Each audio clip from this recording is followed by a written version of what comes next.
Lavender को बताता चलूँ कि जो लेवेंडर होता है इसको उर्दू में कहते हैं इस्तोखदूस। ये सॉरी। इस्तोखदूस कहते हैं इसको उर्दू में। और ये लेवेंडर ऑयल जो होता है ना, ये स्लीप के लिए बहुत अच्छा है। अगर आपको जी, नींद नहीं आती, आप स्मेल करें, आपको नींद आना शुरू हो जाएगी।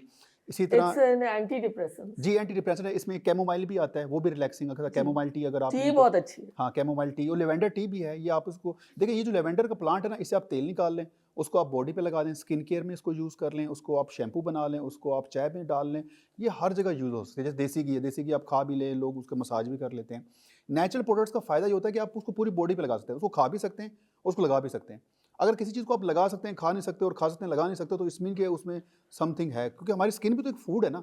जब हम इसको लगाते हैं इसके ऊपर, तो हमारी स्किन भी उनको अपनी बॉडी के अंदर लेके जाती है। हुँ, तो अरोमा थेरेपी के से बड़े इसके फ़ायदे थे। फिर इसी तरह मिंट आया, अगर आपके कोई पेन हो रही है तो मिंट जो पुदीना होता है उसका हमने तेल बनाया, वो दर्द के लिए बड़ी इफ़ेक्टिव है। जितने भी आप ये बनते हैं ना, उसमें विंटर ग्रीन होता है। जैसे एक बड़ा मशहूर प्रोडक्ट है विंटोजीना, अब वो विंटर ग्रीन उससे बना होता है। इन सारे जितने भी ये मेडिसिनल आपकी मेडिसिन है, इन सब में ये चीज़ें डली होती हैं। वो अपनी फार्मूला रेसिपी चेंज करके वो डिफरेंट नाम से सेल करते हैं, लेकिन ये सारे होते हैं वही चीज़ें, जो कि सदियों से इस्तेमाल होते हैं।